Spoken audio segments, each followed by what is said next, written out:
Alors ce soir, nous allons parler sur le livre de Pierre-Yves Beaurepaire qui nous a fait l'honneur d'accepter notre invitation. Donc merci encore beaucoup pour être parmi nous.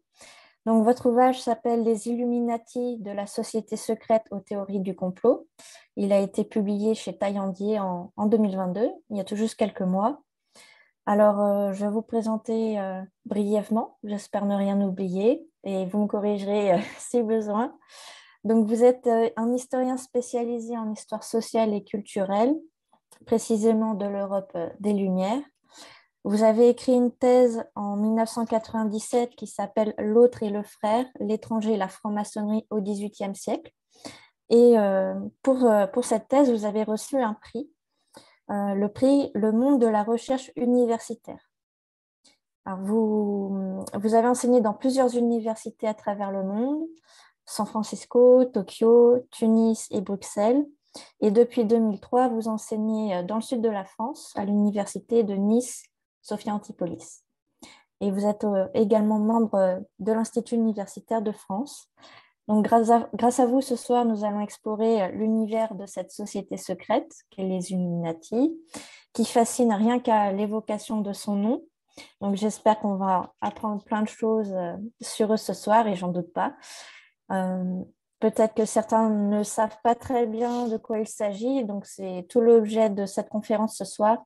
Alors, on ne va pas forcément découvrir tous les secrets de cette société, mais en tout cas, on va en apprendre beaucoup.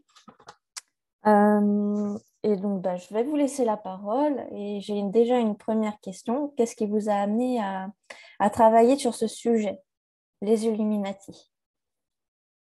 D'abord, bonsoir Maud, bonsoir à tous. Merci pour votre invitation. Et je suis très heureux, même si c'est à distance, de parler de ce livre et cette enquête avec vous, et puis après de répondre à votre question. En fait, c'est un peu, vous parliez de la thèse qui est assez ancienne hein, maintenant, 97. Je les ai rencontrés très tôt, les Illuminati, d'abord dans leur nom historique, puisqu'ils sont nés en Allemagne, on parle des Illuminaten en Bavière, ceux qui sont bien connus en France sous le nom des Illuminés de Bavière.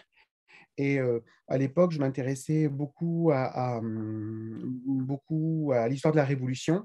Et j'ai vite rencontré l'abbé Baruel, les Illuminés de Bavière. C'est un peu comme ça que je m'y suis intéressé, sans prendre la question au départ très au sérieux. Hein. Ça date d'il y a longtemps, puisque le premier article que j'ai fait, puisque vous parlez de travaux anciens, j'enseignais au lycée dans le nord de la France, à Valenciennes. J'ai proposé un article aux annales historiques de la Révolution française, justement sur des questions en rapport avec les idées de conspiration, de manœuvre que trameraient les contre-révolutionnaires. Donc c'était un peu flou, mais c'était dans cette perspective-là. Et puis en m'intéressant à la franc-maçonnerie, du 18e, j'ai très vite compris qu'il y avait une sorte de confusion permanente entre la franc-maçonnerie et les futurs Illuminati, alors qu'en réalité, ce sont deux domaines complètement différents. Comme vous l'avez dit, les Illuminaten sont une société secrète, ça clairement, alors que la franc-maçonnerie n'est pas du tout une société secrète, ni au XVIIIe siècle, ni aujourd'hui. C'est une société à secret, c'est une société où on a le secret d'initiation partagé, mais ça n'a rien à voir. Et cette confusion des deux, c'est une des raisons pour lesquelles j'ai voulu faire leur histoire donc longtemps après, pour faire la part entre de l'histoire et du mythe, justement, des Illuminati, le volet historique, et le mythe, les Illuminati, qui a beaucoup de succès jusqu'à aujourd'hui compris. D'accord. Et justement, est-ce que la franc-maçonnerie s'inspire des Illuminaten ou c'est vraiment très dissocié et ils ne s'inspirent pas vraiment l'un de l'autre? En fait, la franc-maçonnerie au XVIIIe siècle préexiste aux Illuminés de Bavière.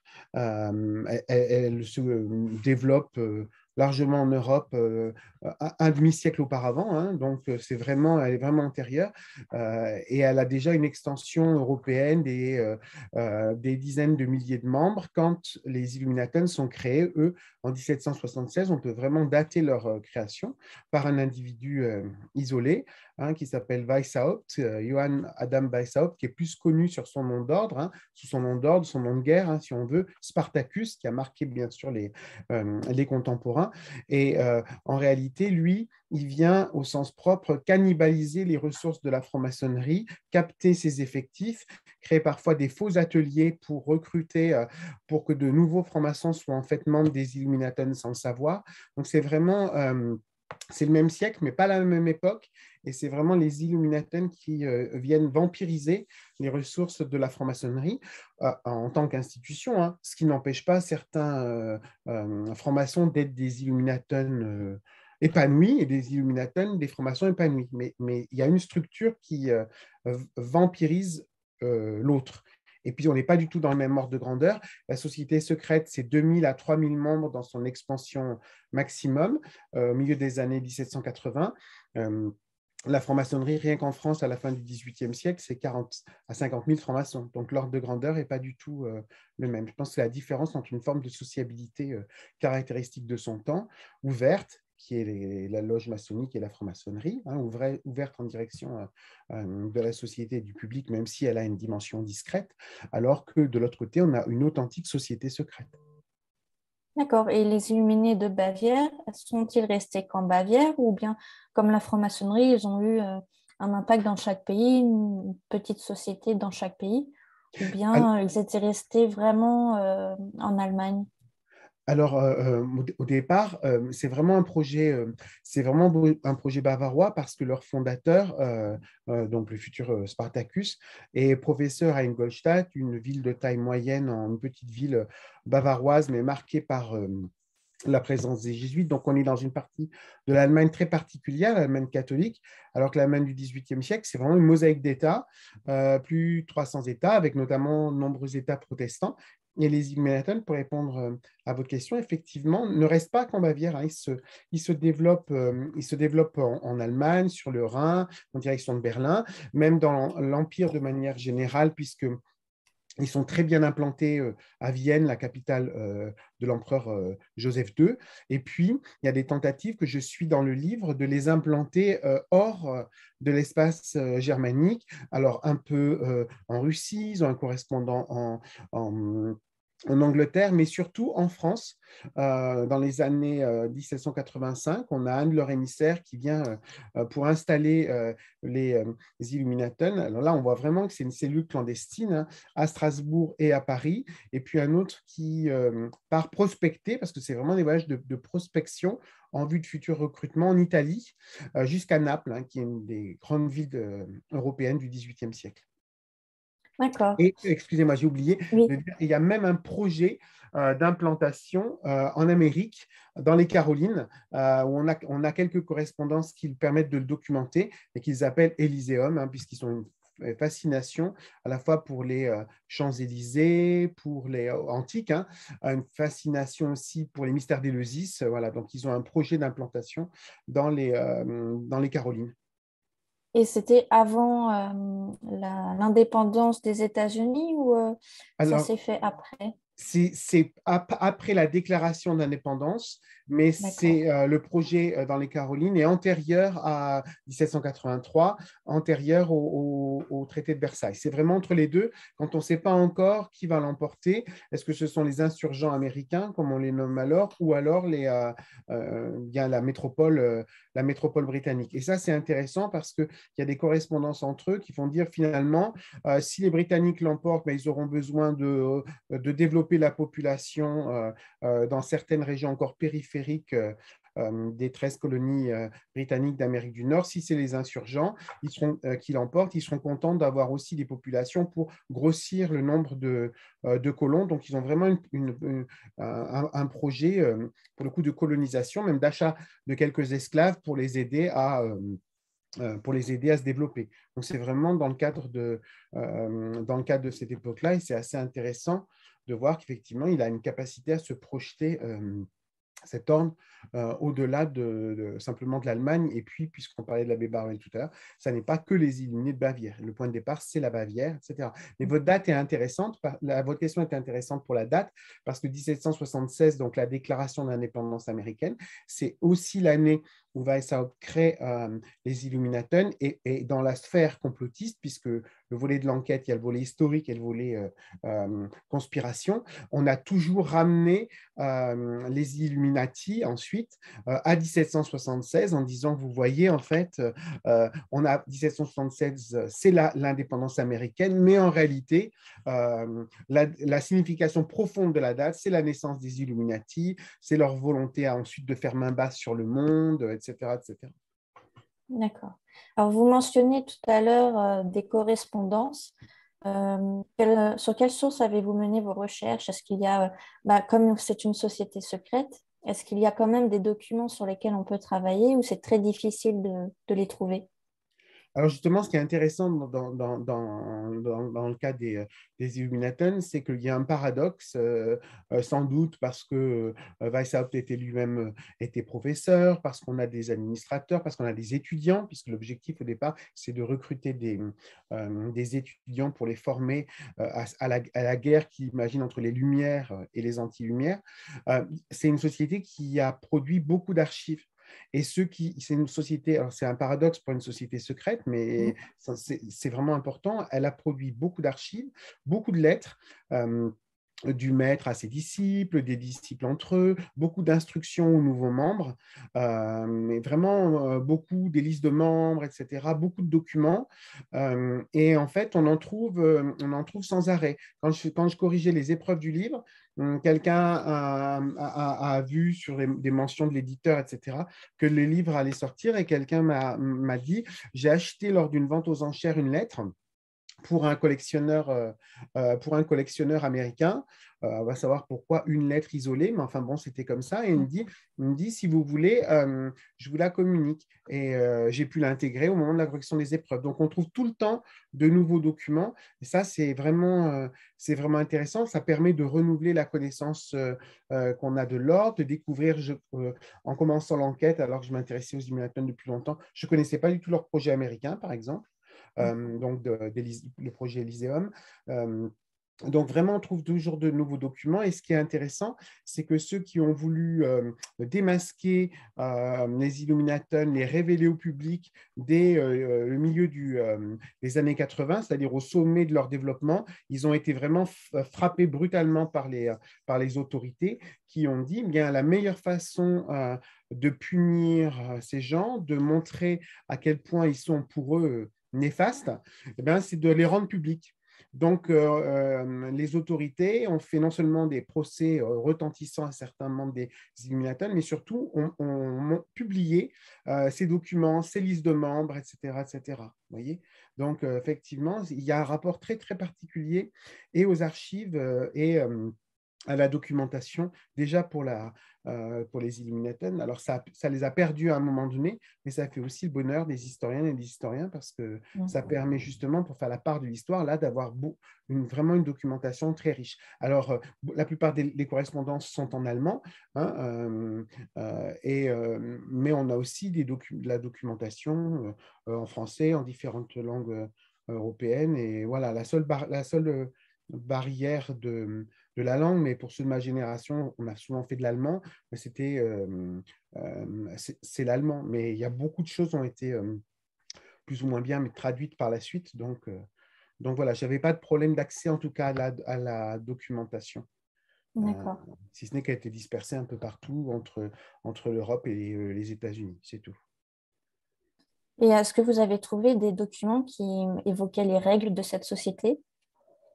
Oui, tout à fait. Non seulement les règles, mais la façon dont le fondateur la pense, donc la structure, et surtout, parfois, vous parliez des règles, n'a pas le temps, elle connaît un développement tellement rapide Alors au début, pas du tout, hein. 76, 77, lui-même, ne sait pas trop où il va. Il hésite sur le nom, c'est pas encore les Illuminatons. Il pense les faire perfectibilistes, l'ordre des abeilles, une société humaine de sagesse. Enfin, il tâtonne, hein. Donc au début, ça marche pas du tout. Quelques membres autour de lui, c'est tout. Mais ensuite, quand ils comprennent justement qu'ils peuvent vampiriser la franc-maçonnerie, comme je le disais, il y a vraiment un décollage très, très rapide de l'ordre. Et là, ça va tellement vite. Et c'est pour ça aussi que ça fait du bruit, hein, tout simplement, dans l'espace public bavarois de l'époque ou allemand. Mais le développement est tellement rapide qu'il n'a pas le temps d'établir les nouvelles règles pour les différentes classes, puisque c'est vraiment un ordre secret avec une, deux, trois classes. Et il dit souvent, cette partie des règles, en allemand, il dit noch nicht gemacht, pas encore fait. Ça viendra après. Quand on lui demande mais les cahiers, ce qu'on appelle les catéchismes du XVIIIe siècle, ça c'est vraiment cloné sur la maçonnerie pour recevoir un tel professe, régent, etc. Ils ont des grades. On lui dit, mais maître, pressez-vous, etc. Il dit, non, non, mais là, j'ai pas le temps, ça va trop vite, etc. Donc, il structure beaucoup, il pense beaucoup, une direction secrète qu'on appelle l'aréopage. Il y a toujours l'horizon antique, hein, des choses, mais ces règles, ben, il peine à les mettre en œuvre, tout simplement, déjà à les concevoir puis les mettre par écrit et en œuvre, parce que le développement est très, très rapide. Alors, le nom Illuminati, est-ce qu'il a un rapport avec le nom des Lumières? Parce que c'est à la même période que ça se dit. Est-ce que quelqu'un a influencé ce nom à cette période ou c'est pas du tout lié en fait? Alors, effectivement, moi, je fais toujours la part des choses parce que justement, le principe de l'enquête, c'est faire la part de l'histoire et la part du mythe, hein, puisque je vais Mm. jusqu'à aujourd'hui, hein, je vais jusqu'à 2022, précisément pour montrer ensuite comment, parce que c'est aussi, hein, puisqu'on on parle du point de vue, là aussi, de l'histoire et de la façon dont nous, on enseigne l'histoire. J'aurais pas du tout fait le même livre il y a 25 ans parce que il y a 25 ans, mes élèves puis mes premiers étudiants, les Illuminati ne connaissaient pas. Les Illuminati à peine. Aujourd'hui, moi je le vois avec mes propres enfants, mais on peut le voir facilement autour de soi.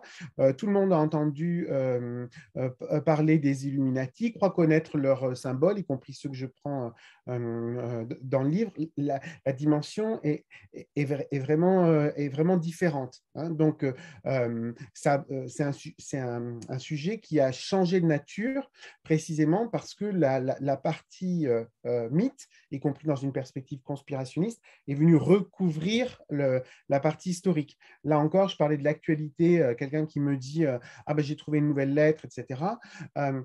Quand je terminais le livre, sortait le dernier né des franchises Marvel sur Doctor Strange. Et Doctor Strange est dans l'espace et il est jugé par un tribunal Illuminati. Donc, l'ouvrage est paru en juin. Ben, c'était exactement à ce moment-là. Je me dis quand même, Doctor Strange dans l'espace avec les Illuminati, ils ont quand même de l'imagination. Donc, il faut vraiment prendre en compte ça et que pour une dizaine d'années d'existence, à côté, on a cette longue histoire du mythe qui se crée, s'assoupit quelque temps, revient au goût du jour, qu'on a aussi dans les jeux vidéo, vous pensez à la série Assassin's Creed, mais beaucoup d'autres, etc. Donc, à un moment donné, Illuminati a vraiment pris le pas sur les Illuminati Bavière de l'abbé Baruel sur la fin des années 1790, et il a encore plus pris le pas sur les Illuminatons. Mais moi, je prends les deux face à face. Et donc ça, c'est le premier point. Le deuxième point, c'est que ça a totalement rapport avec les Lumières, vous avez raison de le dire. En allemand, les Lumières, c'est Aufklärung, hein, c'est différent, mais il y a l'illuminismo italien, il y a l'illuminisme, le terme qu'on trouve très fréquemment au XVIIIe siècle, donc c'est vraiment lié à leur vision, une sorte de guerre entre les Lumières et les anti-Lumières, entre les Lumières et l'obscurité.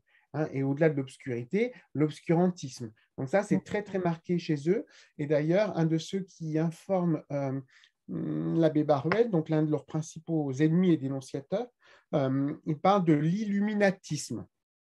Voilà, donc illuminisme, ouais, illuminatisme.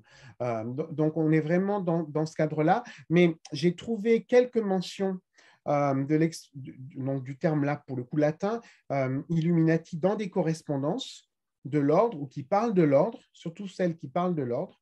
Mais euh, la, le succès du terme, hein, il arrive vraiment à la fin des années 1790, pas chez l'abbé Baruel, mais chez son partenaire, miroir, rival, si vous voulez, en langue britannique, hein, qui est John Robison ou Robison, hein, qui est un Écossais et qui publie un livre quelques semaines après Baruel. Il y a une sorte de course de vitesse entre les deux, hein, dans cette dénonciation du complot Illuminati. Et son livre s'appelle Proofs of a Conspiracy, preuve d'une conspiration, portée, carried on by Illuminati, Reading Societies, etc., etc. Et c'est lui qui va associer le mouvement, sa dénonciation et le nom. Donc, on peut vraiment le dater de la fin 1797, même si, là aussi, ça tâtonnait dans les années qui précèdent.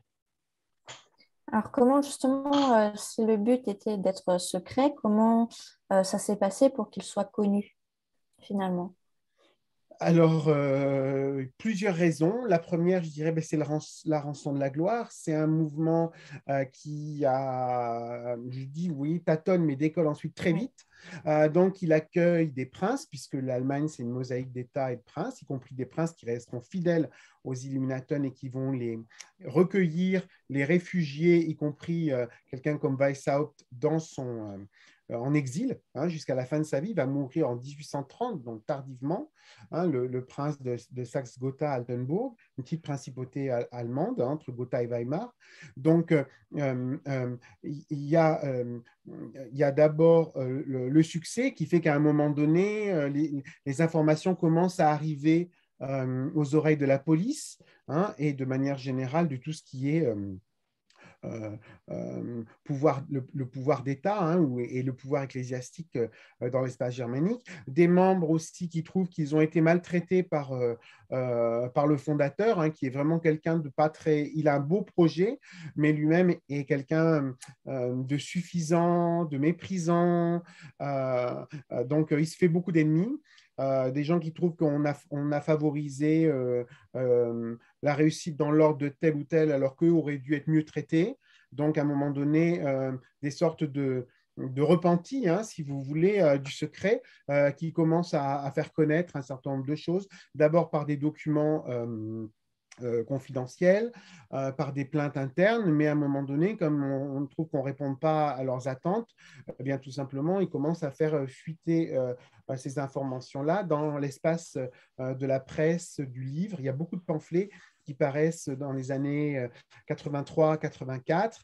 Il y a des premières tensions à ce moment-là, et 85, paf, il y a vraiment là un tournant avec les descentes de police, les visites domiciliaires, et puis la révélation de ces archives, comme je l'évoquais. C'est surtout ça qui est à l'origine de leur disparition. Et puis un événement que je raconte au début du livre, mais qui a marqué tous ceux qui sont ensuite dans la logique conspirationniste, hein, lorsque les Illuminati émergent, eux, le père Lance, hein, qui à la sortie de Nuremberg se fait foudroyer en plein jour, tout simplement, et on découvre sur lui, et c'est authentique, hein, j'ai trouvé les documents, ce n'est pas là aussi un mauvais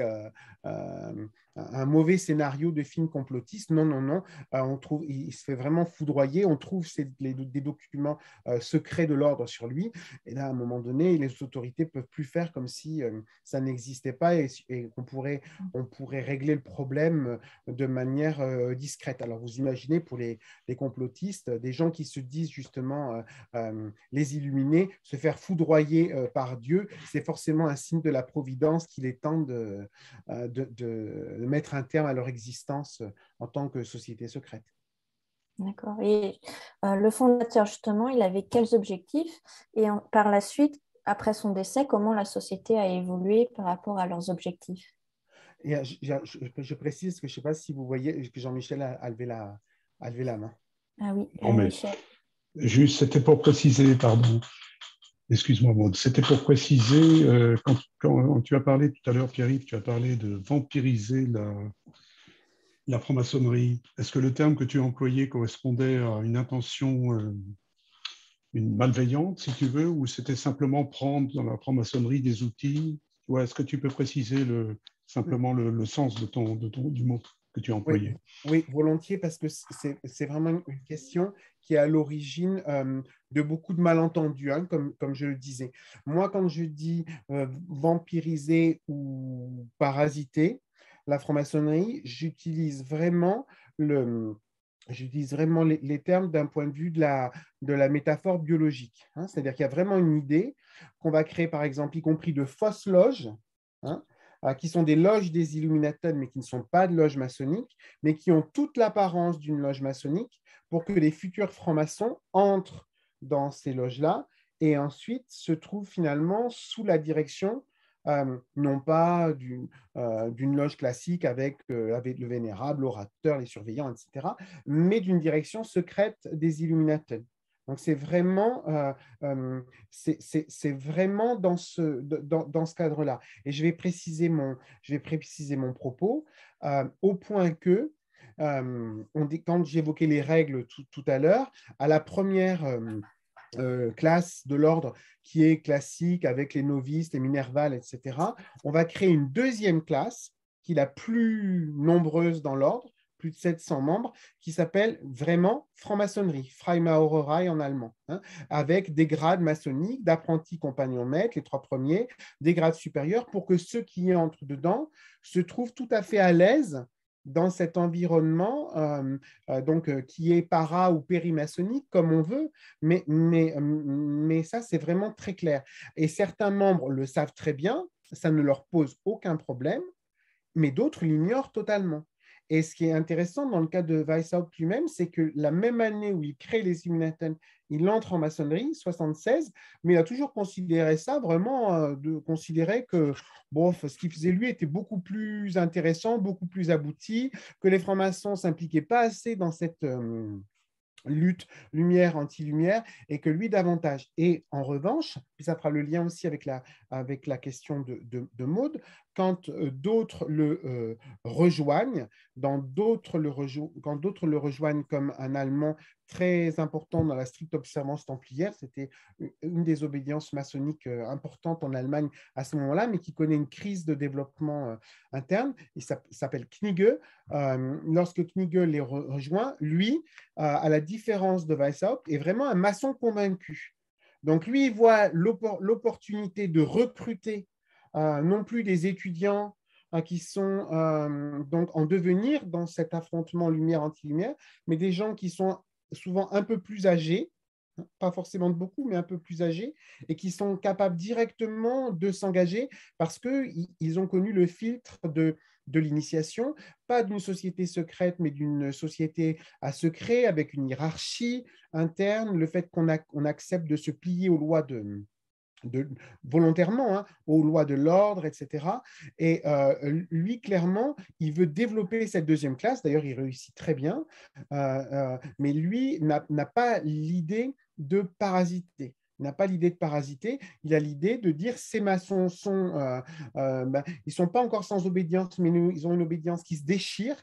Nous, on va leur proposer un nouveau projet, mais beaucoup plus radical, hein, parce que là, il y a un projet vraiment de rupture par rapport à l'environnement, etc., ce qui n'est pas celui de la maçonnerie, et ils vont nous rejoindre. Et ça marche parce qu'on a des centaines de nouveaux membres qui sont gagnés comme ça. Donc, c'est une relation vraiment complexe et qu'on a souvent caricaturée. Et puis, effectivement, après, il y a toute une série de vocabulaire, de traits, de documents, de symboles, même si une toute petite minorité, que les Illuminati vont emprunter, entre guillemets, à la franc-maçonnerie. Mais il y a vraiment deux optiques. Il y a vraiment le parasitage, clairement, assumé, même s'il est secret, et puis en même temps, voilà, ça peut être aussi l'étage supplémentaire de développement de l'ordre et aussi de la fascination qu'on a pour les Lumières de l'époque. je ne sais pas si je t'ai répondu, Jean-Michel. Et pour répondre à la question de Maud, les deux étant liés, hein, en fait, Weishaupt, Lord s'arrête bien avant sa mort, hein, puisqu'il meurt en 1830, il meurt tardivement. De ce fait-là, à ce moment-là, il a connu les révolutions françaises, européennes, le Premier Empire, les restaurations. Et toute sa vie, il se défend de son projet initial. En revanche, quand l'ordre a été démasqué, dénoncé, on a d'autres frères. Alors, Knigge, lui, se met en retrait très vite parce qu'il ne s'entend pas avec Spartacus, hein, avec Weishaupt alias Spartacus. En revanche, on a un frère comme Bode, hein, qui est quelqu'un qui c'est l'inverse. Hein, il s'est construit tout seul. C'est vraiment un homme des Lumières convaincu, très attachant, le contraire de Weishaupt, qui se fait vraiment aimer de ses contemporains, qui est vraiment un intermédiaire entre la France, l'espace germanique et l'espace francophone, très actif au XVIIIe siècle. Lui, c'est lui qui fait le voyage à Paris dont je parlais tout à l'heure, au milieu des années 1780. Il dit, si les Illuminatons sont en crise en Allemagne, sont dénoncés par la police, etc., je vais les implanter à l'étranger. Hein, je vais les implanter à l'étranger. C'est celui qui envoie aussi l'émissaire de l'ordre en Italie. Et grâce à lui, hein, mais surtout lui, parce que beaucoup laissent tomber, ont peur de la dénonciation, etc., lui fait partie de ceux donc, qui lui donnent une deuxième vie après 1780. Et bien évidemment, quand tout ça est passé quelques années après à la moulinette complotiste et conspirationniste, on va dire, vous voyez, ils sont venus d'Allemagne implanter leur ordre, hein, maléfique, etc., parce que la dimension diabolique est très présente, hein, dans la vision conspirationniste. Leur ordre diabolique, ils sont venus l'implanter en France à la veille de la Révolution. Et c'est le coup classique, hein, bien sûr. Voilà, nous allons vous dévoiler la manière dont la Révolution a été tramée, hein, par eux. L'incompréhensible s'est produit, l'effondrement de ce qu'on n'appelait pas encore l'Ancien Régime. On ne peut pas le faire sans restituer le voyage de Bode, etc. Donc, ça permet de voir effectivement qu'il y a un après 1785, mais là, Weishaupt lui-même est déjà obligé de se cacher, de partir ensuite en exil à Gotha, et donc ce n'est pas lui qui a la manœuvre. Alors, tout à l'heure, vous aviez mentionné une diffusion qui se faisait auprès des princes, mais est-ce qu'il y avait dans certains pays une diffusion auprès des bourgeois ou peut-être des familles royales directement, Alors, même oui, si c'était finalement clandestin? alors effectivement, c'est une très bonne question. Moi, je dirais que c'est à la fois réduit parce que c'est 2000 à 3000 membres. Cela dit, une société secrète à 2000, 3000 membres, c'est déjà beaucoup, hein, d'où il y a des fuites, d'où des pertes d'informations, d'où des bruits qui, à un moment donné, viennent aux oreilles des autorités. Ce n'est pas un complot à 10 ou 15.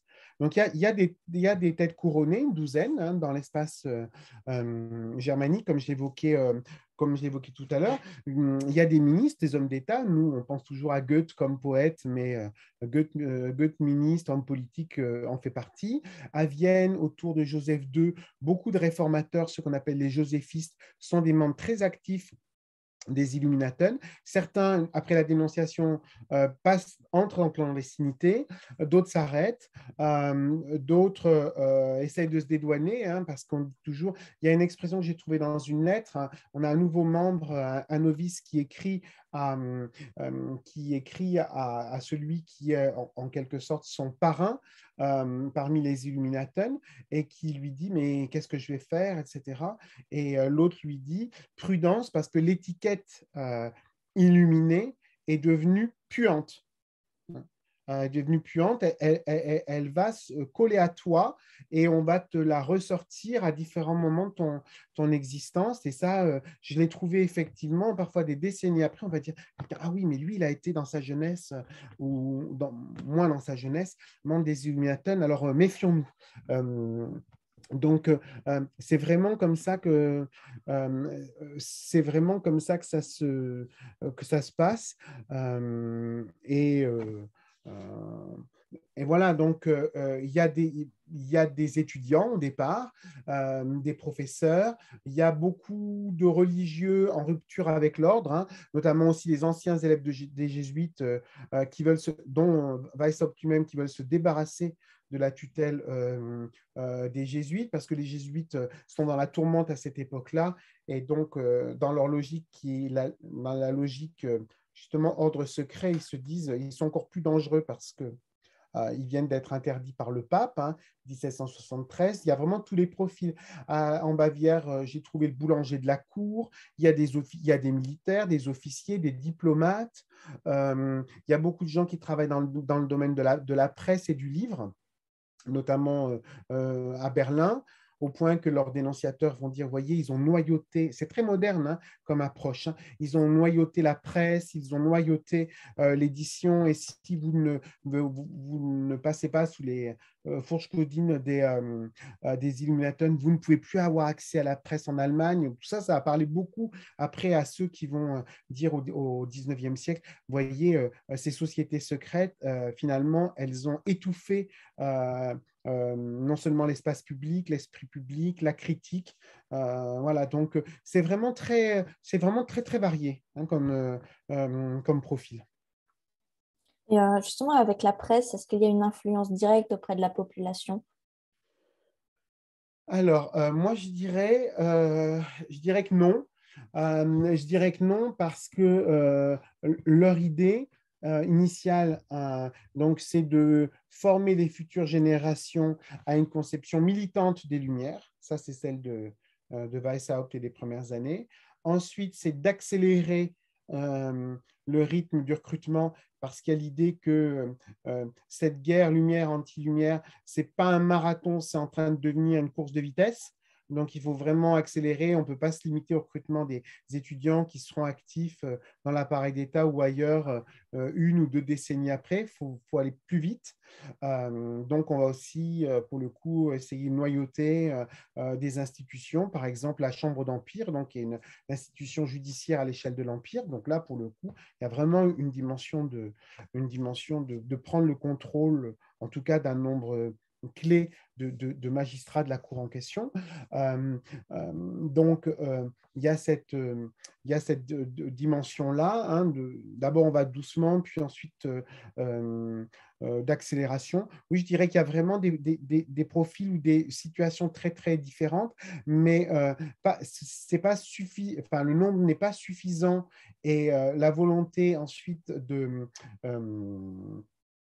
modifier la perception de la population n'est pas assez présente dans le projet de l'ordre pour que tout le monde soit touché. Il y a l'idée vraiment, non pas d'une révolution, parce qu'ils ne veulent pas de révolution, mais d'une sensibilisation aux lumières et aux menaces qui pèsent contre elles. C'est vraiment une vision, comme on dirait en mauvais anglais, un top-down, du haut de la société et de l'État vers la base.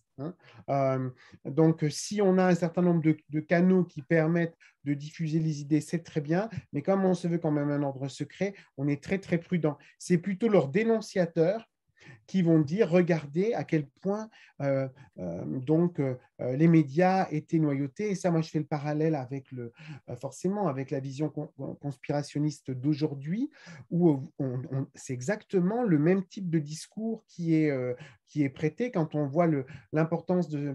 Parce que les États-Unis ont été très sensibles à la fin des années 1790 à cette menace Illuminati, ce moment Illuminati. Et 2 siècles après, quand c'est repris à l'époque Trump, mais même avant Trump, il y a l'idée, les médias dits mainstream sont contrôlés par des forces secrètes. On reprend exactement ce que des contemporains de Baruel et de Robison, un Allemand notamment qui s'appelait Stark et qui est leur informateur, si vous voulez. On a exactement le même type de dénonciation, le même type comment dire, de discours disant les médias sont sous contrôle. Voilà. Donc ça, c'est très, très marqué. Mais forcément, comme il y a des guerres de plumes, il y a des guerres de pamphlets entre eux et d'autres groupes, le public commence à en être informé. Mais de là à ce que le projet des Illuminatons infuse en direction de la société, on en est loin.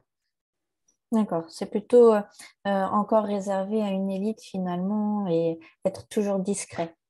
Alors, à une élite, mais pas forcément une élite au sens sociologique du terme, hein, puisque effectivement il y a ces princes importants, mais quelqu'un comme Baude a été un traducteur, un homme de théâtre. Il a eu une vie familiale très difficile, avec beaucoup de membres de sa famille qui sont morts, etc.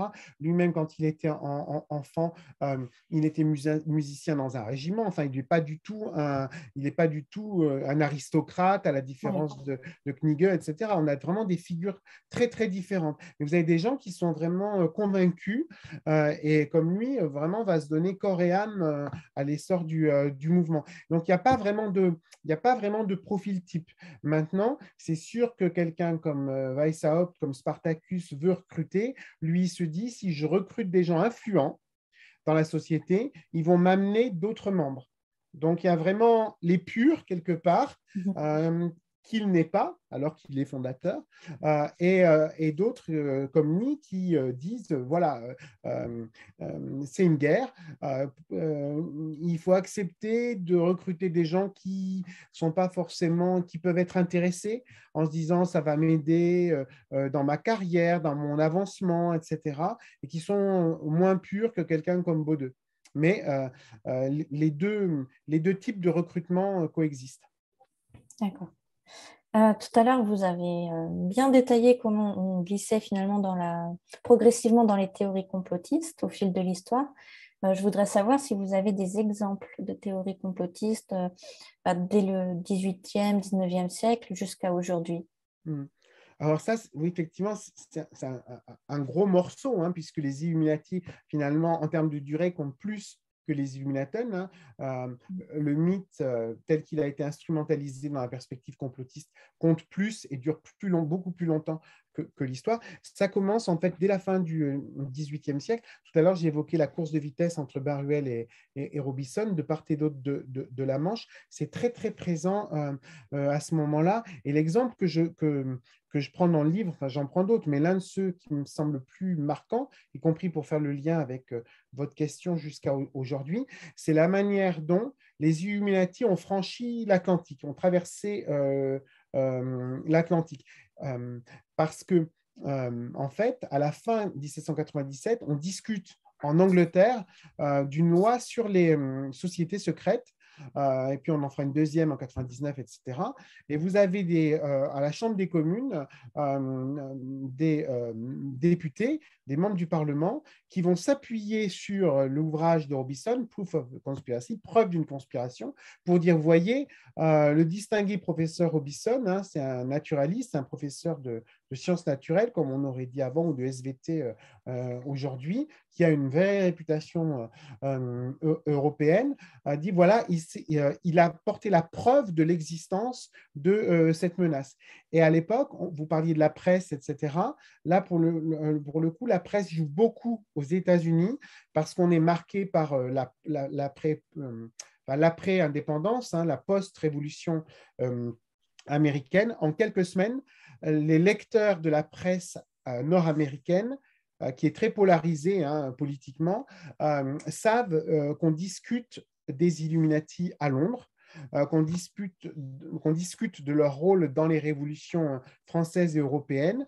Et on a un groupe de pasteurs protestants, de pasteurs calvinistes, hein, qu'on appelle congrégationalistes, qui s'emparent du sujet, notamment le président de l'université Yale et son frère, les frères Dwight, et qui disent, bon, d'autres hein, disent aussi, disent devant leurs ouailles, devant leurs paroissiens, mais bien au-delà, hein, puisque le président de Yale, par exemple, réunit les professeurs, les étudiants, etc., pour leur dire, il y a un complot Illuminati chez nous. Hein, il est passé des îles britanniques et de la France de l'autre côté de l'Atlantique, et il va peser sur les élections de 1800. Vous voyez le parallèle avec l'époque contemporaine. Et je fais simple, hein, parce que dans le livre, je suis les étapes de ça. Je résume, mais de dire, en fait, celui qui est forcément leur instrument, c'est Jefferson. c'est Thomas Jefferson parce que ça a été l'émissaire des États-Unis auprès de la France après Benjamin Franklin pour représenter leur intérêt. Il est très proche des révolutionnaires français, beaucoup trop proche aux yeux de ceux qu'on appelle les fédéralistes aux États-Unis, que nous on appellerait conservateurs. Et il dit c'est lui. C'est le candidat des républicains démocrates, puisqu'à l'époque, c'est républicains démocrates versus fédéralistes. C'est lui qui est le candidat donc, des Illuminati aux élections de 1800. On est entre 98 et 1800. On a une crispation de la vie politique américaine pendant ces 2 ans-là. Et ça sert bien sûr les intérêts du président sortant, John Adams, qui dit, voyez, si je vais perdre les élections, c'est à cause d'eux. Ils ont leur candidat. Et c'est amusant de se rendre compte, c'est amusant ou pas, qu'en 2020, quand il y a la réélection ratée de Donald Trump, dans la mémoire américaine, Adams versus Jefferson, et on le reprend à ce moment-là. Et Atlantico, par exemple, a fait le parallèle en disant est-ce que 2020 va rejouer les élections de 1800 ? Et vous parlez de l'aspect contemporain. À l'époque, on a même sorti un film d'animation qui s'appelle Donald Trump versus les Illuminati. Donc, c'est très, très présent depuis cette période-là, jusqu'à la Statue de la Liberté aussi, qui serait forcément donc un symbole donc, de l'asservissement de l'Amérique à cela. Je parlais de Dwight tout à l'heure. Lui et ses confrères disent que si les Américains ne se réveillent pas, leurs filles vont devenir les concubines de Marat. Donc via justement l'asservissement aux Illuminati. Ensuite, c'est open bar. Tout le monde peut faire n'importe quelle allusion. Derrière, il y aura cette trame Illuminati. On le trouve pendant la Première Guerre mondiale, la Deuxième Guerre mondiale, etc. La seule chose qui manque, c'est l'association au complot juif. Et ça, tout à l'heure, je parlais de Stark, qui était l'informateur de Baruel. Lui, l'a déjà... Alors,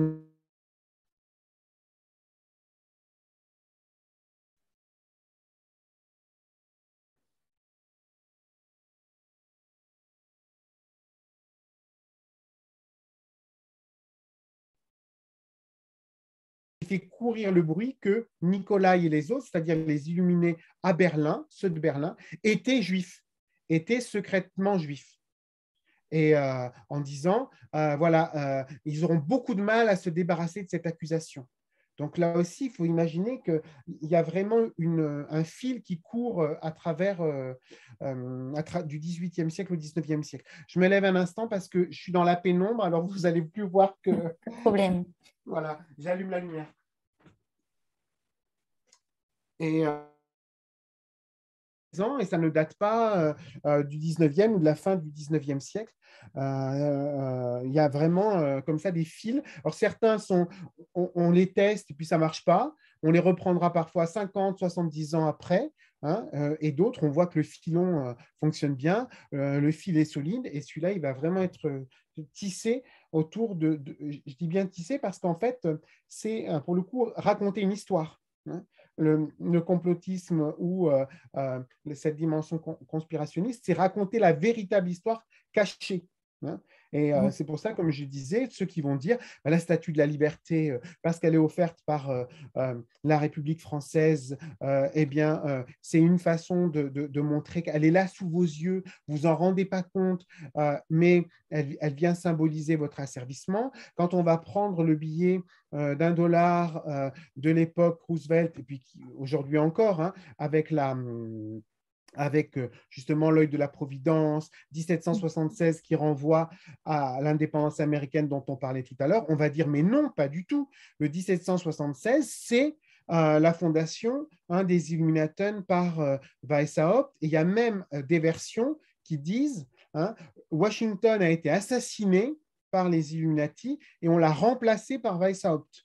Voilà. Donc, à la fin de son mandat. Donc oui, et après, vous êtes dans une sorte de surenchère permanente où chacun va ajouter son étage à cette lecture qu'on peut juger délirante, mais qui est omniprésente.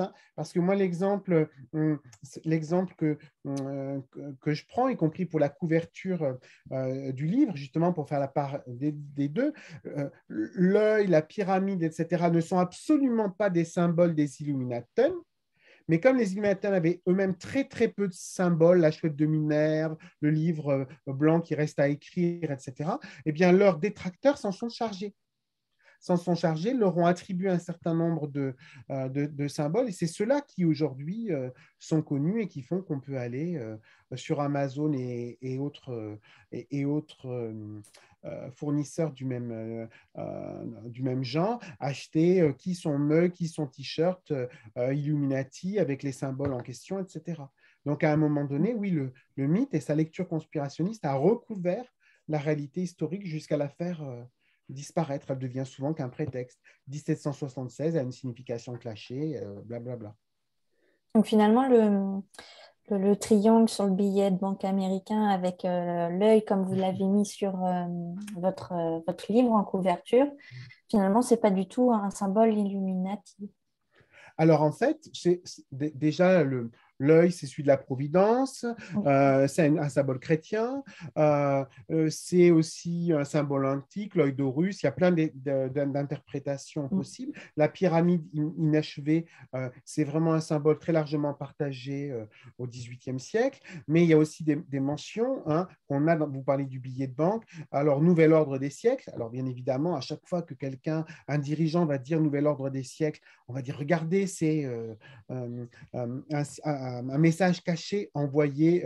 Voilà, effectivement, je ne vois pas tous les messages, hein, mais l'œil de Dieu qui regarde qu'un, exactement. Il y a de très nombreuses références, y compris bibliques, et le nouvel ordre des siècles, c'est cet ordre-là. Donc, quand le président Bush Junior va l'évoquer dans un discours, voilà, c'est bien la preuve que lui-même est asservi à cette conspiration Illuminati. Et je termine parce que c'est une forme de clin d'œil. Hein, je termine le livre pour montrer à quel point le mythe peut rebondir dans ses versions complotistes. Le symbole des Illuminati, c'est la chouette de Minerve. Lorsque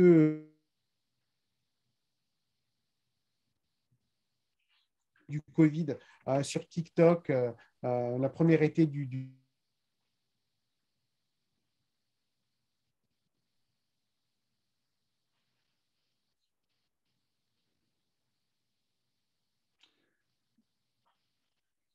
On a un problème de bande passante. Oui, l'image est Thierry. bloquée pour moi. Oui, il et faudrait le que peut-être que symbole tu... va, voilà, d'où on enrichit en permanence ce corpus de symboles et d'exemples. Alors, on a été Oui, coupé, l'image a été bloquée, Ah, pardon. donc on n'a pas eu toute la réponse. Est-ce que vous pouvez un peu répéter, s'il vous plaît? J'ai vu qu'après Jean-Michel avait levé la main. Oui, ce que je disais, c'est que je ne sais pas si ça a été coupé à ce moment-là. juste à Je la disais, fin. ces symboles, en fait,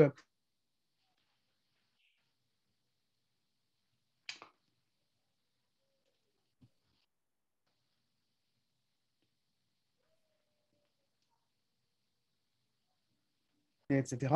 Et l'été, il est en t-shirt et il a un hibou stylisé. Forcément, dans la sphère complotiste, on va dire ce hibou stylisé, c'est une évocation hein, de la chouette des Illuminatons, donc leur symbole. Et de ce fait-là, c'est bien leur conspiration aussi qui utilise ce canal, là, la vaccination, comme avant, le canal financier ou symbolique avec la statue de la liberté, etc. On ne prête qu'aux riches, y compris pour ce qui est des symboles. Et donc, comme je disais tout à l'heure, les Illuminati ont très peu de symboles. Ce n'était pas ça qui les intéressait, c'était beaucoup plus l'écrit. Ben, on leur en a inventé. Et c'est ceux auxquels on associe leur ordre aujourd'hui. Et peut-être Oui, qu'on confond encore une fois les symboles des Illuminati avec la franc-maçonnerie. Il y a toujours Oui, un peu un alors avec parallèle entre les deux. toutes les nuances que j'ai faites tout à l'heure, hein, c'est-à-dire que la franc-maçonnerie, elle préexiste longtemps, elle préexiste aux Illuminati vraiment pendant de plusieurs décennies, et c'est sûr que dès le XVIIIe siècle, c'est l'inverse, la franc-maçonnerie a énormément de symboles qui sont au cœur du travail maçonnique, qui sont très largement partagés, connus aussi parce qu'ils sont très vite divulgués par des ouvrages comme Le secret des francs-maçons, etc., dès les années 1740, et qui sont connus. Donc, il y a une sorte de transfert, vous voyez, à l'envers. Tout à l'heure, c'était les effectifs des loges ont parfois été captés par les Illuminaten pour ce qui est des symboles. Hein, très clairement, à l'époque où le mythe a remplacé l'histoire, eh bien, les nombres de symboles maçonniques, mais là aussi, qui sont souvent pas propres aux francs-maçons. Hein. Les francs-maçons en ont une lecture spécifique, mais beaucoup d'entre eux préexistent ou existent en parallèle de la franc-maçonnerie. Ensuite, ont été ont été largement utilisés pour doter les Illuminati de symboles, y compris de symboles cachés, précisément parce qu'ils n'en avaient pas. C'est facile. Moi, ce que je dis aussi dans le livre, c'est une sorte de... comme ça marche, de dire Illuminati. Comme à partir de la fin des années 80, il n'y a plus d'Illuminaten pour défendre l'ordre en disant ça, c'est pas nous, etc., etc. Bien, aujourd'hui, vous avez énormément de sites de développement personnel et autres qui vous disent comment devenir Illuminati. Surtout, pensez à bien me donner les coordonnées de votre carte bancaire, etc., etc. Ce genre de choses. C'est un domaine qui a été totalement investi, y compris donc par les médias, hein, comme je le disais tout à l'heure avec les séries, avec les films, avec les jeux vidéo, mais qui sont aussi investis par la pop culture, par le rap. Hein. Je donne des paroles de rappeurs radicaux qui, eux aussi, participent du succès de cette représentation assez atroce. Hein. Parfois, certaines paroles sont vraiment Illuminati 666. C'est assez violent. Hein. Et il y a une dimension très historique, hein, dans les paroles, hein, qui sont reprises dedans. Donc, il y a toute cette dimension-là. Comme ils ne sont pas là pour revendiquer leur projet initial, eh bien, on les a taxés de tout. Et finalement, le succès du nom qu'on leur a attribué, après d'Illuminati, a permis finalement de les rendre responsables d'à peu près tout ce qui s'est produit sur la planète jusqu'aux guerres mondiales et aux effondrements d'empires compris. Oui, excuse-moi, Maud. J'ai reçu de la part de quelqu'un qui s'appelle, qui est un interlocuteur ici, qui s'est nommé iPhone et qui pose quelques questions, dont certaines ont été... Je pense que Pierre-Yves a déjà répondu. Je vais faire vite, hein, brièvement. Il était question des différences entre société secrète, ordre secret, société à secret. Pierre-Yves, tu as répondu. De toute façon, il y a un enregistrement qui court et vous pourrez revoir le départ. Donc, on ne va pas revenir dessus. Par contre, il y a une question sur la motivation de Spartacus à créer les Illuminati, peut-être l'élargir à l'idée de savoir quelle est la radicalité véritablement des Illuminati par rapport, par exemple, aux francs-maçons. Est-ce qu'il y a vraiment un projet radical, politiquement parlant, qui est exprimé, qui est concrétisé par le fondateur, par Weishaupt? C'est une question complexe, mais c'est une très bonne question. Parce que si du coup, je fais un sort en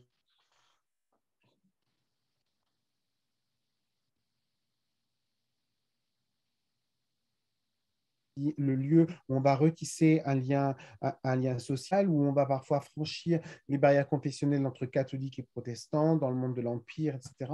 Mais qui sont pas, il n'y a pas du tout de rupture par rapport à la société environnante et par rapport aux autorités. On est vraiment dans la franc-maçonnerie est tout à fait légaliste au XVIIIe siècle, y compris même lorsque les maçons apprécient moins tel ou tel régime, ils font, quand on quitte par exemple le Premier Empire en France pour partir avec la restauration des Bourbons et Louis XVIII, ils font preuve d'allégeance sans problème en tant que groupe, hein, que société au régime. Donc là, il n'y a pas cette dimension-là. Alors qu'effectivement, chez les Illuminaten, il y a clairement une dimension de rupture. Je pense d'abord que c'est philosophique, là, pour le coup. Il y a vraiment l'idée de cette guerre entre lumière et anti-lumière. Alors, parce que nombre d'entre eux ont été marqués justement par l'éducation jésuite. Et comme les jésuites sont abandonnés par le pape en 1673, condamnés en Espagne, ou surtout au Portugal et en France, hein, dans la décennie qui précède, il y a cette idée que les jésuites cadenassent les esprits, verrouillent l'éducation, et qui, maintenant qu'ils sont interdits, vont être encore plus dangereux parce qu'ils vont avancer masqués. Donc, quelqu'un comme Weishaupt a lui-même une vision complotiste du monde, hein, et en termes d'affrontement entre les Lumières et les anti-Lumières. Donc ça, c'est très clair. Il y a d'autres groupes secrets comme les Rose-Croix d'Or, par exemple, qui cherchent à recruter les mêmes étudiants à Ingolstadt où il habite. Et donc, il voit vraiment il a une vision bipolaire du monde. Donc ça, c'est très clair, mais c'est progressivement que il développe un projet qui au départ est vraiment un projet d'utopie pédagogique, retour à l'Antiquité, avec justement les mystères d'Éleusis, des sociétés. On est fasciné par l'Antiquité au XVIIIe siècle et ça joue beaucoup dans l'origine de l'ordre, mais ça n'est que progressivement qu'il a vraiment une volonté de se dire il faut aller plus loin, plus vite, plus fort. Et donc, je parlais des classes tout à l'heure. La première classe est celle donc, des futurs Minervaux, etc., donc les enfants de Minerve. Hein. La deuxième est celle de la franc-maçonnerie. La troisième est celle qui est vraiment la plus en rupture avec l'ordre établi. Hein. Il y a un groupe qui s'appelle prêtre dedans, un groupe qui s'appelle régent.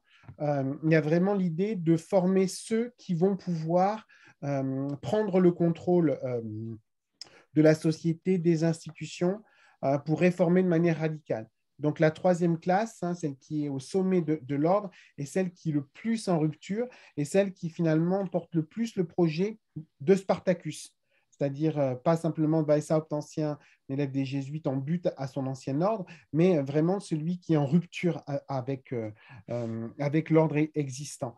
Et ça, je pense que c'est vraiment très important. Et quand on a ouvert les archives au milieu des années 1780, c'est là qu'on s'est dit comment on fait des unitanes des princes, des régents, des prêtres. Qui sont ces gens pour oser former ceux ou créer le groupe de ceux qui risquent de mettre l'ordre traditionnel à bas. Et alors, ça n'est qu'un petit groupe, le plus avancé dans le cheminement de cet ordre secret, mais c'est celui qui a vraiment fait peur aux autorités de ce point de vue-là, d'autant qu'il y avait de véritables princes ou de véritables ministres qui appartenaient à cet ordre-là. Hein. Donc, il y a plusieurs aspects. Il y a l'aspect vraiment philosophique, et puis il y a cette idée, et il renvoie à un livre qu'il a écrit lui-même. Hein. Il dit, parce que je vous ai dit tout à l'heure qu'il était assez mégalo, il dit sans arrêt à ses disciples, mais lisez mes écrits, lisez mes ouvrages, lisez mon Pythagore ou l'art secret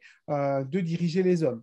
Voilà. Donc là, on voit bien qu'il y a cette idée, pour le coup, chez lui, très, très marquée, à un moment donné, de prendre le contrôle non seulement des esprits, mais aussi de la société, des institutions, dans une perspective qu'il estime être bonne, puisqu'il dit c'est vraiment la guerre des Lumières contre les anti-Lumières, et donc il ne faut pas hésiter à être parfois brutaux, rapides, parce que on est en guerre. Merci, merci. Alors pour ma part, j'ai une dernière question avant de laisser les spectateurs aussi en poser, donc soit dans la discussion, soit vous levez la main pour débloquer les micros. Alors moi, je voudrais juste savoir si finalement la société secrète des Illuminati existe encore aujourd'hui, ou si ce sont uniquement des théories qu'on va leur attribuer sans qu'elles n'existent véritablement maintenant. Alors, moi, je pense qu'il y a déjà une première façon de répondre à cela.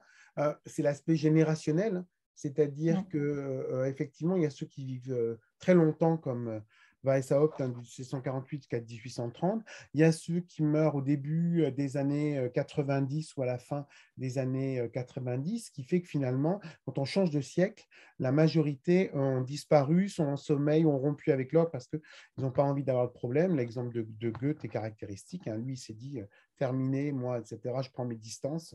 Il y a ceux qui ont peur, hein, tout simplement. Il y en a une poignée qui acceptent de passer de l'ordre secret à l'ordre clandestin, avec l'exemple de Baudeux qui vient passer en France, en Italie, etc. Mais il n'empêche, donc en fait, historiquement, ils sont morts.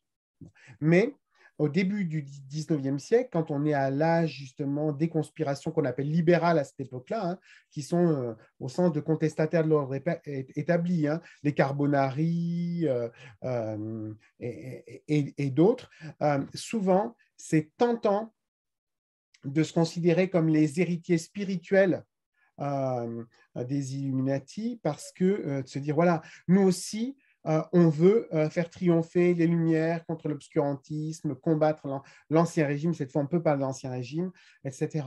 Donc, à tort ou à raison, certains se sont considérés comme les héritiers ou se sont auto-affirmés les héritiers des Illuminati, et parfois ont joué sur les ambiguïtés. Quelqu'un comme Buonarroti, qui est à la tête de très nombreuses créations de ces sociétés conspiratives, comme on dit à l'époque, il peut être très critique par rapport aux Illuminati dans certains de ses textes, mais d'autres reprendre l'expression Philadelphe, hein, ceux qui aiment leurs frères, qui étaient le nom sous lesquels Bode avait voulu recréer les Illuminati justement en France et en Italie. Donc, on a du mal à sortir de cet environnement-là. Il est très prégnant, mais on est dans le premier tiers du 19e siècle. Ensuite, en tant qu'existence historique, bien évidemment, c'est terminé. C'est le mythe, et notamment le mythe conspirationniste, qui a pris le relais, ce qui n'empêche, comme je le disais tout à l'heure, qu'aujourd'hui, il y a des sortes d'Illuminati, mais ce n'est plus les Illuminatons, hein, des Illuminati 2.0 et peut-être un jour 3.0, qui ont complètement envahi Internet, et en disant, si vous voulez, chacun des auditeurs peut faire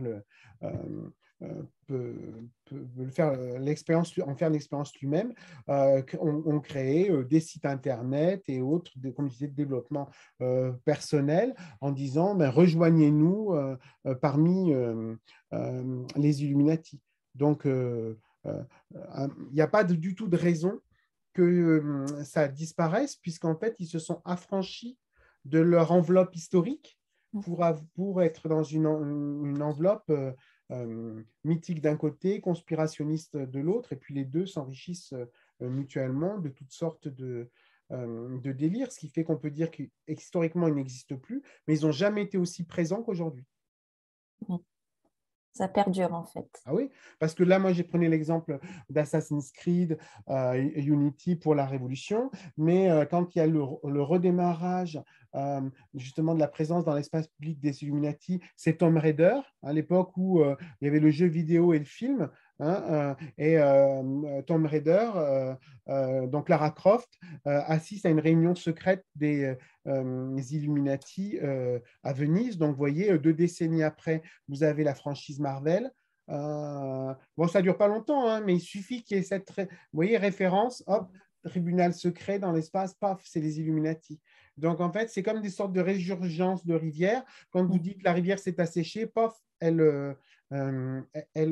repart. Et pour répondre à la question qui vient d'être posée, parce que ça va dans ce sens-là, comment expliquez-vous justement la pérennité des Illuminati? Parce que tout simplement, dans ce type de représentation du monde, tout est dans le nom, là. Tout est dans le nom.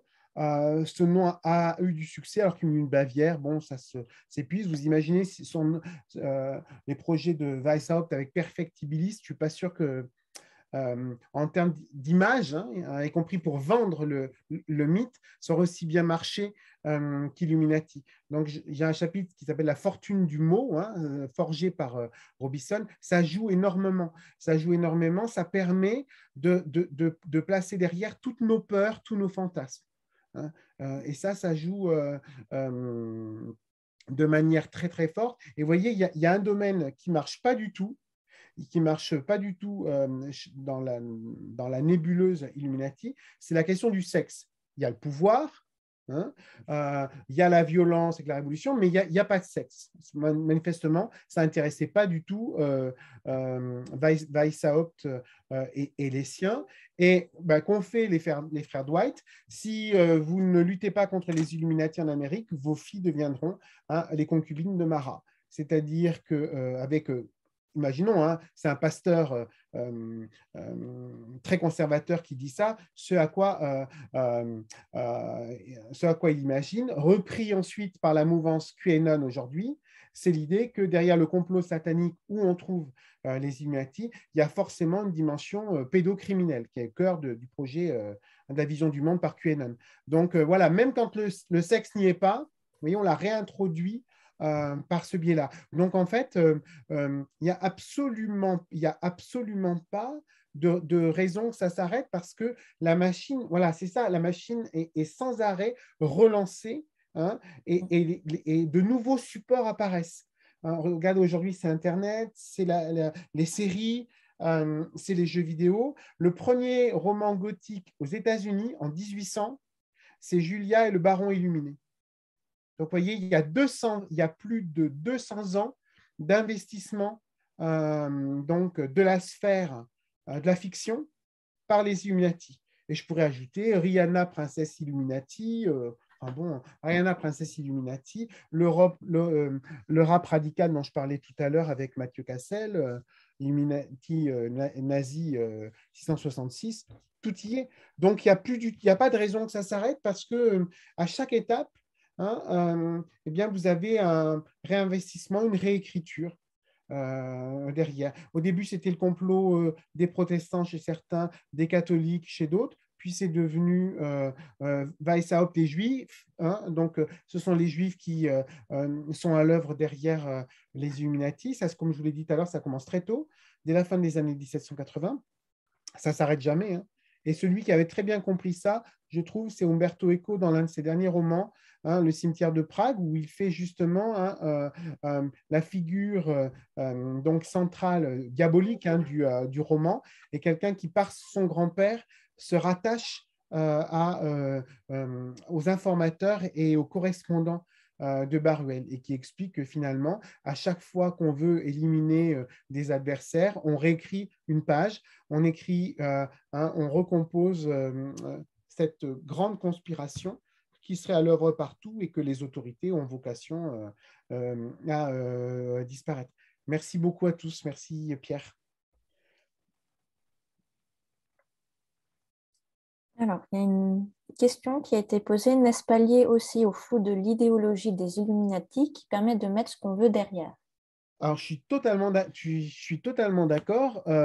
L'esprit de Weishaupt est lui-même hésitant, hein, puisque vous avez vu Société donc secrète de sagesse pour l'humanité, Cercle des abeilles, Cercle des perfectibilistes. Lui-même se cherche son projet et donc au fil du temps et réécrit lui-même l'histoire, hein, puisque vous imaginez, ça s'arrête en 1785.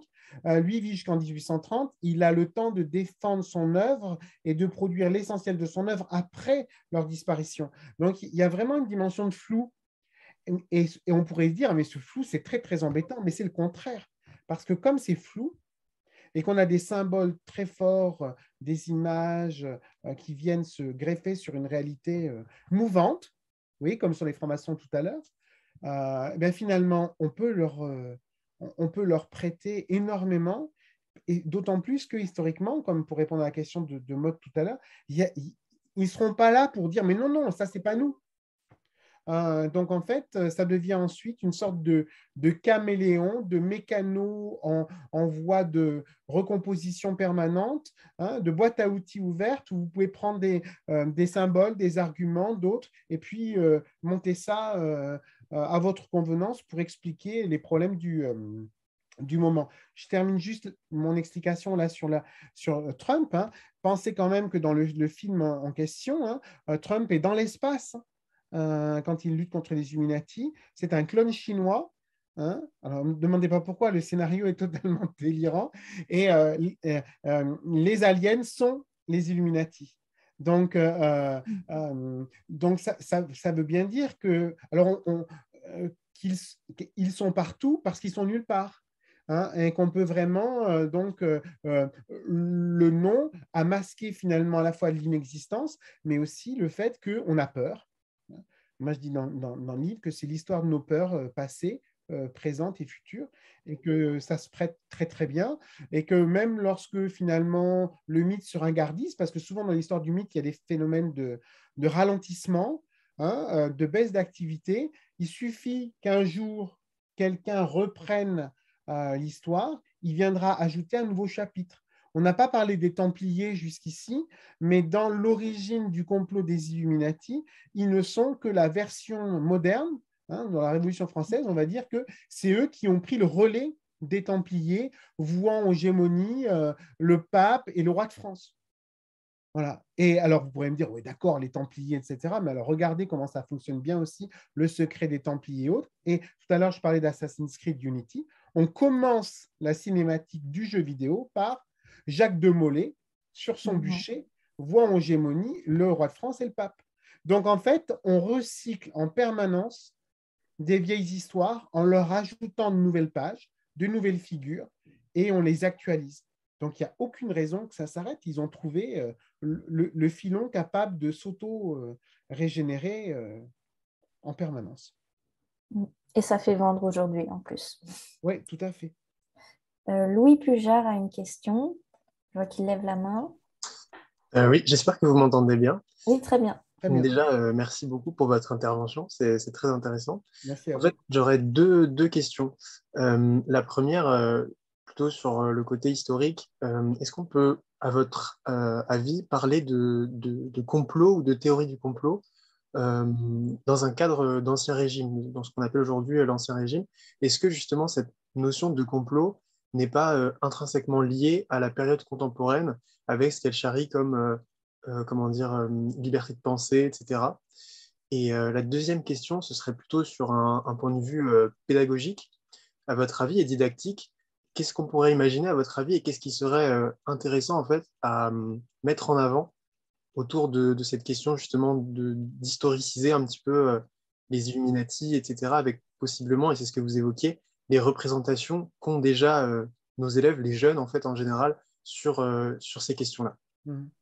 Merci Louis, je trouve que c'est deux très bonnes questions. La première, c'est une question que je me suis posée, moi, tout au long à la fois de l'enquête et puis de la rédaction du livre, parce que justement, je voulais faire la part égale entre l'histoire et le mythe, l'ordre historique et son devenir, et puis ensuite son interprétation conspirationniste, mais en prenant vraiment au sérieux la lecture complotiste, parce que souvent, on se trompe, à mon avis, quand on dit les complotistes sont des crétins, de toute façon, ils ne comprennent rien au monde, on traite ça par la moquerie. Si on fait ça, en ne les prenant pas au sérieux, eh bien, ils ont pris une importance telle qu'à un moment donné, puisqu'on est dans le monde des vérités alternatives, eh bien, leur poids est au moins égal à celui de l'autorité académique, voire bien supérieur. Donc, je pense que c'est une erreur de prendre la menace, de la tourner en ridicule. Parce que si je prends l'exemple, tout à l'heure, je prenais l'exemple des frères Dwight, je ne prends pas du tout des gens qui sont des allumés, pour ne pas dire illuminés, qui diraient, voyez, etc., n'importe quoi. Non, non, ils sont au cœur de la sphère intellectuelle de l'époque. Quelqu'un comme, souvent on a dit Baruel, ou ancien jésuite frustré, etc. Peut-être, mais ces informateurs sont des grands savants de son temps. J'ai suivi leur correspondance là, de part et d'autre de l'Atlantique. On a un protestant genevois qui s'appelle Deluc, qui est un grand savant de cette époque-là, qui va il pourrait très bien faire autre chose. Il va passer des mois et des mois à lui fournir des informations, des documents historiques, pour le coup, sur ce qui se passe en Allemagne, sur les procès qui leur sont faits ou qui leur ont été faits. Donc, vous avez des gens Robinson lui-même est un savant donc tout à fait reconnu de son temps. Et je prends à la génération d'après, Morse, que nous, on associe bien sûr au télégraphe,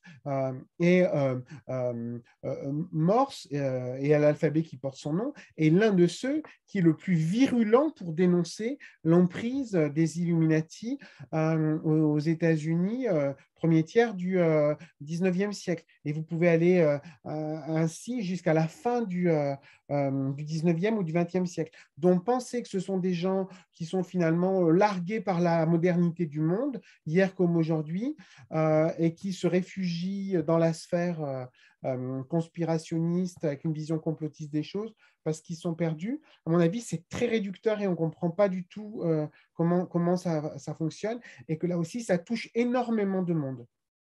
Énormément de monde. Donc ça, moi, c'était mon premier point. Alors ça, c'est vrai aujourd'hui, mais la notion de complot, elle est ancienne hein, quand même. Bien sûr qu'alors, comme dit Umberto Eco, le complot, il a toujours existé historiquement. Il prend toujours l'exemple des îles de Mars, etc. Il y a vraiment eu un complot contre Jules César, etc. Après, c'est la paranoïa du complot qu'il fait changer de nature et entrer dans un autre espace. Mais au XVIIe siècle, par exemple, dans la France moderne, mais au-delà, on est en permanence entre complot, conspiration, etc. Mais c'est sûr que là aussi, alors pas, c'est pas de nature, mais on change d'échelle lorsqu'il s'agit d'expliciter l'ère des révolutions. Hein, non, donc pas simplement la Révolution française, mais toutes les révolutions européennes et atlantiques de la fin du XVIIIe siècle. Et puis ensuite, on ouvre un boulevard à ce type de lecture pour le XIXe siècle. Moi, l'exemple que je prends toujours, c'est à la fin de sa vie, Catherine II de Russie, la fin de son règne, c'est 1796, quand elle parle de la Pologne qui n'existe plus, puisque cela sont partagés à 3 reprises, hein, elle l'appelle la jacobinière. Je parlais de la loi tout à l'heure contre les sociétés secrètes en Angleterre, donc 1797-1799, certaines dispositions sont restées valables en Angleterre jusqu'en 1967, en plein XXe siècle. Donc, c'est important de voir à la fois qu'il y a une accélération, je suis d'accord, une radicalisation à la fin du XVIIIe siècle, mais qu'on a tous les éléments préexistants hein, pour que cela fonctionne. Pour aussi des raisons très simples. Hein. Tout à l'heure, je parlais les gens aiment croire au secret. Les gens aiment croire au secret. Les gens, le secret non seulement est vendeur, comme le disait Maud, mais aiment croire au secret comme source de compréhension du monde.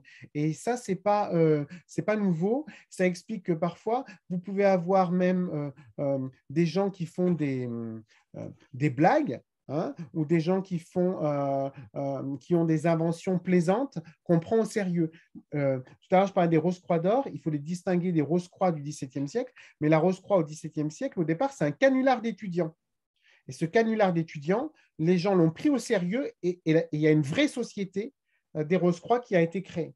Donc, à un moment donné, il ne faut pas du tout imaginer que c'est tardif. Il y a des éléments qui préexiste. Il y a aussi la dimension complot, conspiration. C'est une réalité historique, hein, mais qu'à un moment donné, c'est sûr que comment dire, le complot, la conspiration isolée devient une trame générale d'explication du monde et de ses bouleversements. Hein, ce que Umberto Eco lui appellerait la paranoïa de la conspiration du complot. Et à partir de là, cette lecture, elle fait florès jusqu'à aujourd'hui. Donc, moi, je verrai la Genèse hein, et en même temps, ensuite, l'idée que c'est la clé d'interprétation finalement suprême, ultime de tout ce qui se passe. Et je dis ultime, hein, le sous-titre du film Donald Trump versus Illuminati, c'est The Ultimate Battle, hein, la bataille ultime, la bataille finale. Voilà. Donc, vous voyez que ce type de représentation. Et pour nos élèves et nos étudiants, puisque ça, c'est une vraie question qu'on peut ouvrir de manière générale aux Lumières, hein, parce que comme les Lumières, elles sont convoquées par tout le monde à tout bout de champ, on en a souvent des représentations qui sont très fautives, erronées, y compris même quand on s'en réclame. Moi, ce que j'aurais tendance à dire, c'est qu'on peut prendre justement, plutôt que de prendre là d'abord l'histoire puis le mythe, on peut partir à l'envers, c'est-à-dire partir du symbole, parce que ces symboles, on n'a pas besoin de les expliquer, puisqu'ils sont très, très présents.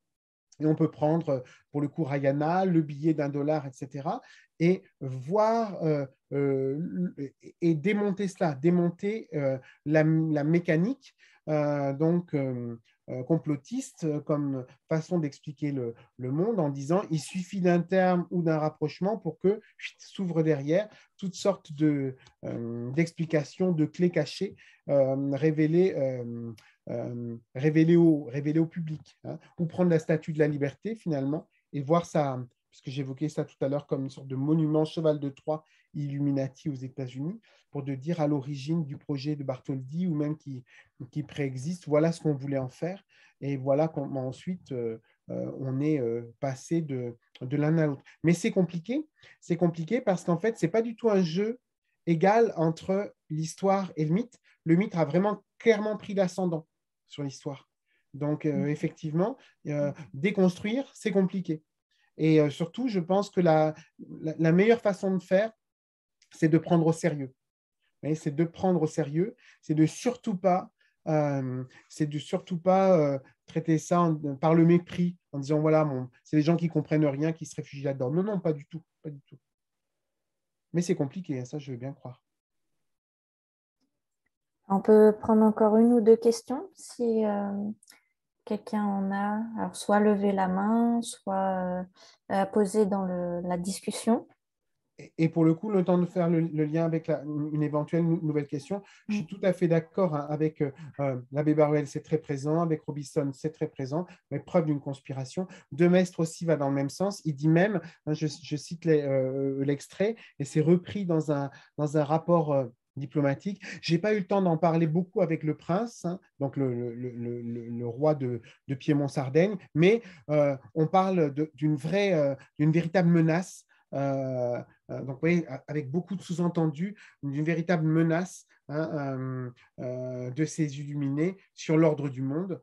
Voilà, donc c'est très, très présent, hein. Et parmi les frères de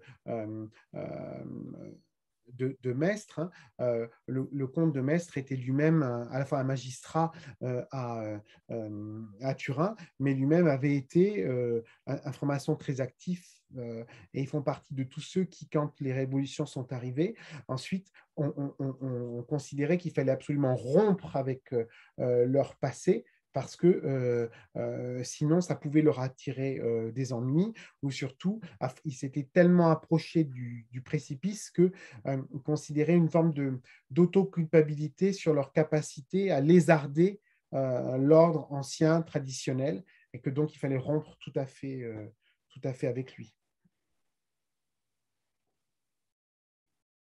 Merci pour les explications.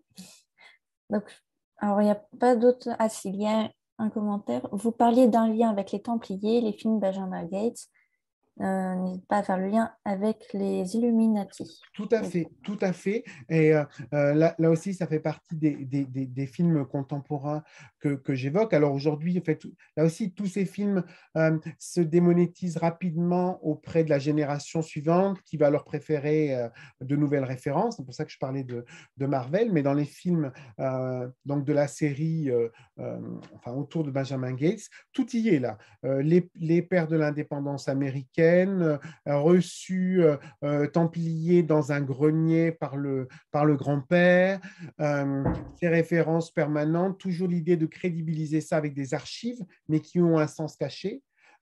Et il faut bien imaginer que ça a du succès parce que les films en question sont diffusés aujourd'hui par Walt Disney, par exemple, hein, de la même façon que dans les romans puis les films tirés de Dan Brown, vous avez toujours l'ambiguïté. C'est-à-dire que vous avez toujours, alors, vous avez des gens qui sont ouvertement complotistes, mais vous avez des gens qui surfent sur la vague pour faire de l'argent, comme le disait Maud tout à l'heure, parce que c'est vendeur, et en disant, moi, je n'y crois pas, mais enfin, quand même, je tire beaucoup sur le filon, hein. Dan Brown a tout fait, hein. Opus Dei, Les Illuminés, les francs-maçons, puisqu'il y a une série, la dernière série en date tirée de son roman, c'est Lost Symbol. Là, les 33e degrés du RE2A contrôlent l'Amérique.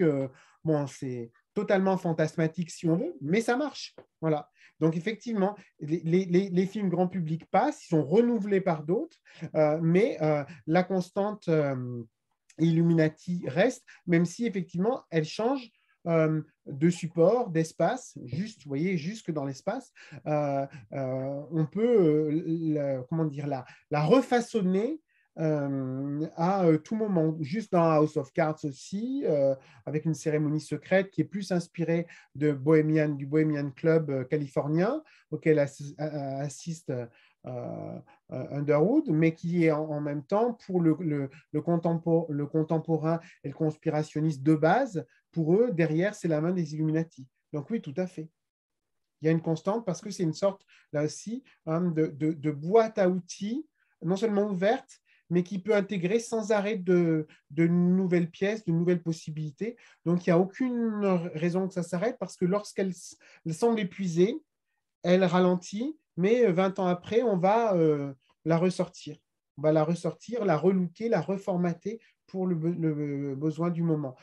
Après les élections perdues de 1800, on pensait que les Illuminati, c'était terminé. De fait, pendant 20 ans, on n'en parle plus. 1820, paf, ça repart. Et ça, je le constate tout le temps. Vraiment, ces phénomènes de résurgence. Et on n'a pas fini d'en entendre parler encore. Voilà. C'est une histoire qui ne s'arrête jamais. C'est l'histoire de nos peurs, donc il n'y a pas de raison que ça s'arrête. Oui, parce qu'en plus, c'est lié à l'actualité toujours. Donc, exactement. Ça continuera. Ouais. Monsieur Beaurepaire, merci beaucoup pour cette conférence riche, très riche et intéressante. Je pense que c'est à l'unanimité. Hein. C'est un beau succès. C'est très gentil. Merci à vous pour votre invitation et puis pour les échanges avec les auditeurs, avec le public. Et donc, un grand merci aux clionotes. Merci beaucoup à vous. Merci aux spectateurs. Et donc, on se retrouve d'ici quelques semaines pour une prochaine visioconférence. Juste un mot quand même, si je peux me permettre. Si vous avez aimé cette conférence, vous savez... Aucun appareil à distance n'est associé à votre compte. Vous pouvez ajouter des appareils dans l'application. Vous voyez, c'est un complot, ils sont parmi nous. C'est un complot, c'est encore les Illuminati. Simplement, c'était pour que vous puissiez me voir, mais c'est parce que je suis dans la pénombre. Très franchement, merci beaucoup pour cette conférence. Et puis, si vous voulez qu'on puisse continuer à faire cela, parce que ça demande quand même beaucoup de travail en amont, ben, la seule solution, je vous l'ai donnée, si vous voulez être les maîtres du monde et donc remplacer les Illuminati, vous pouvez adhérer aux clionotes si ce n'est pas encore le cas. À bientôt, bonsoir. Voilà. Bonsoir Bruno. Merci Pierre, merci, passionnant. Merci beaucoup. Merci beaucoup. Bonsoir à tous. Merci beaucoup à vous et à bientôt. Bonne soirée. Bonne soirée.